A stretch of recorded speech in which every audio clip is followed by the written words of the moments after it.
Hey everybody, Jen Johnson here. So it appears that the last 4 Periscopes I did, my phone was full and they did not get captured. So I want to make sure you guys all get everything that I had you all tune in for on Periscope, and that way you can review it, share it with your teams, whatever it may be, because it's really, really good value.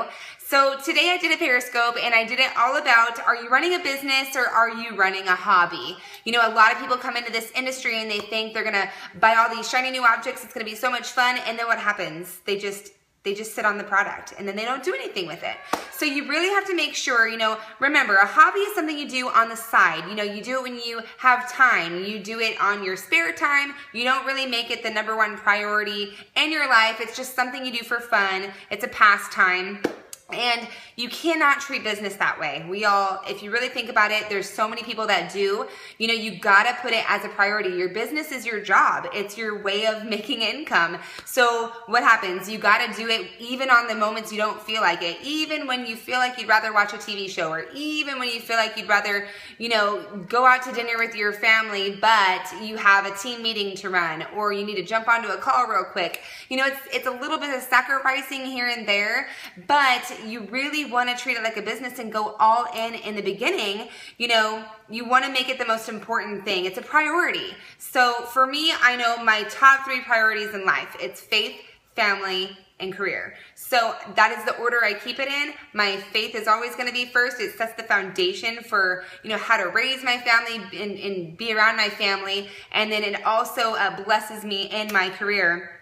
You know, people that work their hobby, they do it for fun. So they don't really necessarily develop any additional skill. Maybe they just dabble in it a little bit here and there. You know, for me, I'm big, I love baking. And when I decided I wanted to learn how to bake, I took all these cake decorating classes and I wanted to go all out with it. I wanted to learn how to do fondant and all this stuff. So for me to develop that skill, I wasn't really gonna be able to do everything on my own. I decided to take a class. I did a lot of research on YouTube and things like that, started creating my own recipes. But that is something that a business-minded person would do. I always have had this business mindset with anything that I do. So I decided to do that when I was baking, and I actually turned it into a little bit of a business for a while, but it wasn't really something I wanted to venture out and actually open up a store or anything like that.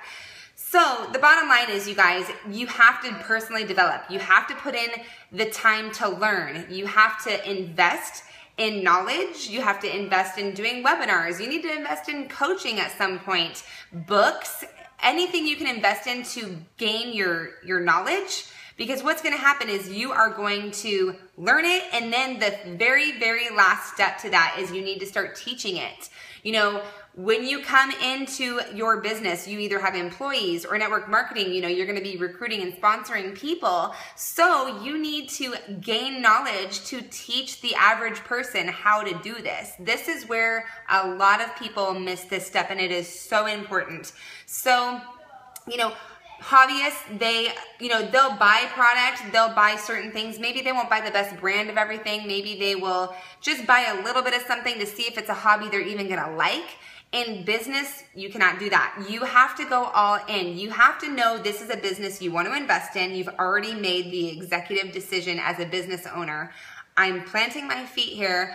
I'm gonna buy in and go all in, get a really good investment going of your product, have a good amount on hand to be able to launch your business, because launching is so important. You know, Apple doesn't just make a phone and sit it on a shelf and hopefully people walk by. They actually launch it. They announce it to the world that it is coming out on this day. And that is the way you need to be treating your business. You know, if you treat a business like a hobby, you are probably gonna be spending more money than you're making. If you treat it like a business, you're gonna get paid like it's a business. In network marketing, there's this huge stigma, because what happens is, you know, it's not like brick and mortar. You don't go out and pay $500,000 for your business. When people do that, they don't quit. They don't quit at the first obstacle, the first challenge, the first hardship, whatever it may be. They keep going because they've invested so much. You know, we are so privileged in this industry to be able to come in at an affordable price, starting an entire business in a box is what I like to call it.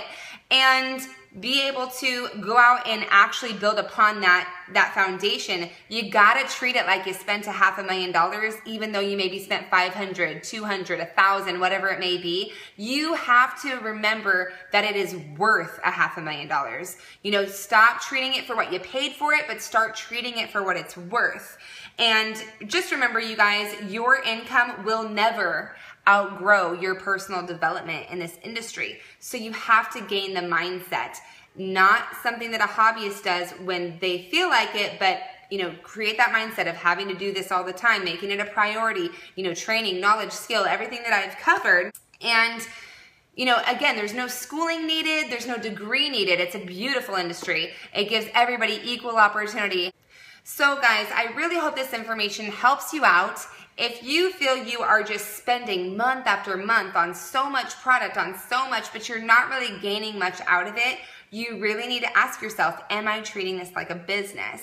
If you're not, please, please reach out to your leaders. Reach out to me. I don't care if you're in my company or another company. I'd be more than happy to give you some guidance. I hope this information has been helpful. Feel free to reach out to me as always, Jennifer Johnson 413 on Facebook, or you can reach out facebook.com/The Diamond Lab, and I look forward to talking to all of you, giving you more tips, guidance, and my 2 cents on network marketing. Until next time, make sure you're running your business like a business and not a hobby. Take care.